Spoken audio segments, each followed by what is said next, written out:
Hello and welcome to another edition of the Stench of Truth. I wanted to clarify a couple of things that were provided to me regarding the Communication Workers of America and their strike against Verizon. In fact, Verizon appears to have paid no taxes and in addition received a $1.3 billion tax refund. And in their contract negotiations with their workers, they want $1 billion in incentives. This company made, I believe, $8 billion so far this year, and they are asking their workers who shoulder the burden and who bring in the business and who support the business and make them their fucking profits, they want them to give back $1 billion in pay and benefits. Because why? Because making $8 billion is not enough. It never is enough. Corporate greed reaches no fucking point of no return. It continues to go on into fucking infinity. And that's the fucking problem. So fuck Verizon. And my solidarity is with the Communication Workers of America in their strike against them, and I hope they succeed because it will have wider implications in this country, which is not a country, and I'll get to that in a moment. But first, some of you may know, I've commented on it in the past, I am a postal worker. I work for the Postal Service. And we are having difficult financial times, which are largely due to the fact that this organization has been mismanaged forever. And because it is not really a government agency, but yet the government has oversight over what it does directly, the management of the Postal Service is pretty much free to do what they want within certain strictures. And that's why we have the situation that we have today. So let me just get some facts online about what is going on here so that you understand the state of affairs. First of all, most people in this country, in fact a great majority of them, rank the Postal Service as one of the most trusted and one of their favorite, as it were, government programs, okay, government agencies. And we are quasi-governmental. But you need to realize that the Postal Service is entirely self-funded. All of the money that they get by way of revenue is through the sale of postal products. No tax money goes to the Postal Service at all. Not a dime. They did not receive any bailout. They did not get any money from the Federal Reserve, from the Treasury Department, from nowhere. They do not get one single fucking penny in tax money. So understand that before anybody tries to tell you differently. Okay? Now, the fiscal problem that we have right now and why this is a focus in the news is primarily due to one thing and one thing only. And that is that when they did the reorganization plan of the Postal Service, they required that the Postal Service prepay all of the future retiree health benefits 100%. So they're required to pay an amount equivalent to what they would have to pay if all of the future retirees retired and needed to have their health benefits. Now, this is a standard that is not held to by any private company, and it's not a standard that is held to by any governmental agency. The only agency that is required to 100% pre-fund the future retiree benefits is the Postal Service. And because they're continuing to be told to pay this amount, it equates to $5.5 billion a year. Now, it has already been determined through several different groups that the Postal Service has overpaid that fund by $75 billion.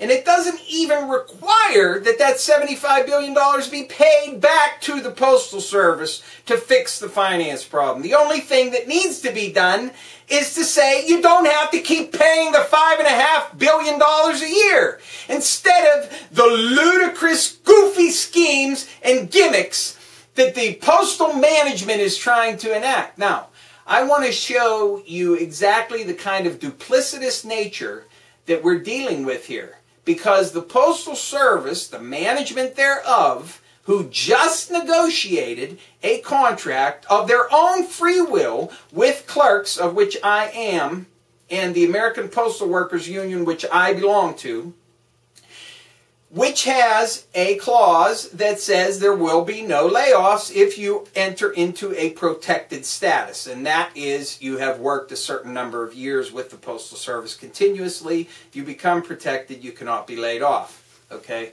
Now, they knew the situation going into this contract negotiation. They knew the financial situation of the Postal Service.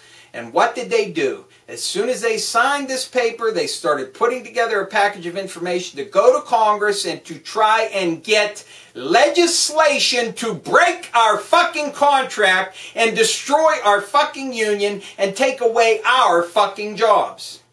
Because now they want to be able to lay people off in defiance of an agreement that they made themselves of their own fucking free will. This is the duplicity of this group. And it's indicative of everything that makes corporations in this motherfucking country the problem. So if you like the post office on your corner, if you like your town post office, tell them not only to fix this one financial thing, and that will fix all the problems. If they do not have to pay $5.5 billion every fucking year into a fund that's overpaid, let them off paying it for a number of years until they've reached that $75 billion, and then they can start paying into it again.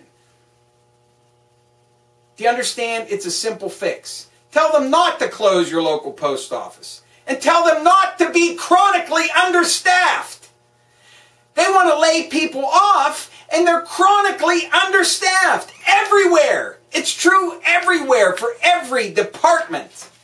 Constantly understaffed. And they want to lay people off. And this is their answer, because that's the answer that everybody fucking gives. That's the corporate answer. The first place to go is to go after the fucking people who do the work to make your organization fucking function. So obviously, having known that their financial situation was what it was, they already had this planned. They already had it planned. They signed the contract with foreknowledge that they were going to try to break it through legislative means in Congress. So if you have a care about the Postal Service and you want it to continue into the future, which I do, tell your congressman, because there are some things that we can effect, at least to mitigate some of the damage that is being done by the clownish buffoonery that is within our political spectrum. And sometimes you can have an effect on some ancillary things, and the Postal Service may be one of those ancillary things that we can actually have a positive effect on by telling them, don't lay people off.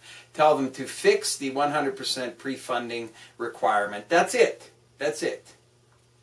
Don't close your local post offices, and have enough people in there so, and I'm sure every one of you out there has gone to the post office at least one time and has turned around and left because there's a big long line and there's one person working the window. Don't be mad at that postal worker, which is the easy thing to do. Understand that management makes that decision, and they decide how many people are working at that time and in that place. And every place is understaffed. Every place. And it's chronic, and it's been going on for years. And this is the level of mismanagement that you're dealing with. And they want to enact all of these goofy schemes to close post offices and restrict people's access to postal services within their communities. Which makes a whole hell of a lot of sense to a fucking moron, perhaps. So call your congressmen, call your senators, write them letters, whatever, and tell them to preserve the Postal Service. Tell them to just fix the funding requirement to the retirement, and that will give them breathing room. They will not have to enact any of these ridiculous, goofy ideas that will not work, will reduce revenue in the long term, and make the finances of the Postal Service even more detrimental in the future. And preserve tens of thousands of jobs in the process. Because the last thing we need in this country is more people unemployed. Which brings me to the lunacy of all of the people running for president. And that includes Obama. Now, there is perhaps some anxiousness on the part of the few supporters that Obama still has left amongst the supposed left in this country, which is largely bankrupt and defunct, who believe that somehow, some way, he's going to finally come through with all the promises that he made.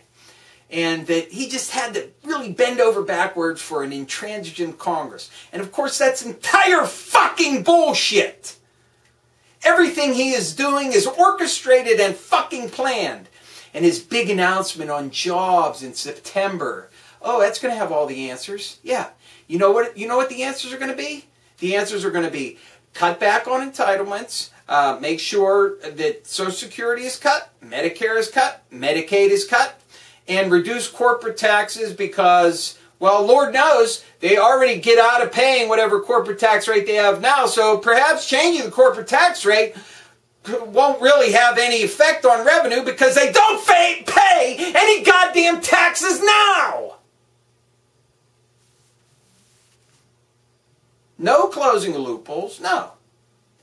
But yet, let's have another FICA tax reduction so we can destabilize Social Security more.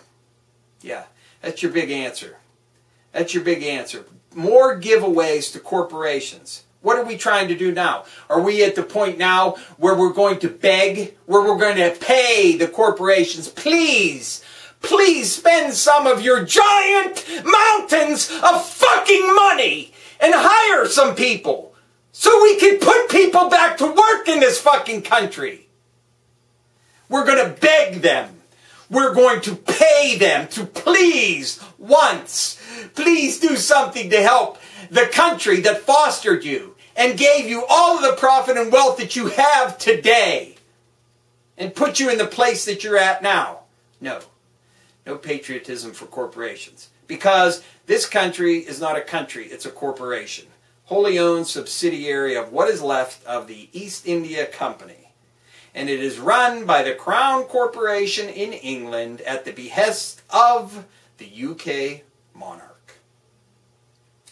And that's why everything that you see being done in this country is fashioned exactly to benefit the wealthy, the upper class, and corporations who are largely controlled by the wealthiest and the upper class people who can afford to own portions of those companies. And that's the way it's going to continue. And it doesn't matter who is elected, it's only a matter of degree, perhaps, on which one is the worst of the entire bunch. And perhaps what we should be looking for, if we insist on voting, which I don't plan on doing, because it's an entirely bankrupt process, which merely enforces the idea that voting serves any purpose whatsoever. Maybe, for those who want to vote, maybe you should consider who is the worst, god-awful, loathsome candidate of them all, who would gladly shovel your grandmother into a fucking oven because they're a drain on the fucking system. Maybe you should vote for them so that they'll just get this thing over with. Destroy the motherfucking entire corporate plantation of America, which is where we're headed. Right now, the only thing we are is we are the security arm of the resurgent UK global empire. All done for corporate dominance, because everything is funneled through corporations today. And the same thing goes for the crown that runs the colony of the United States. And all we are is we're the enforcer. We go and secure the supply chains. We go secure some critical juncture point in supply chains. And that is Afghanistan for rare earths, Iraq for probably several different reasons, but all of these other countries fall in that remit because they hold a critical piece of supply chains. And when you control the supply chains, you control the country. You don't need to occupy it. You don't need to have your own people in the government, because you control everything at that point. And that's what this is all leading to. So, what else should we expect?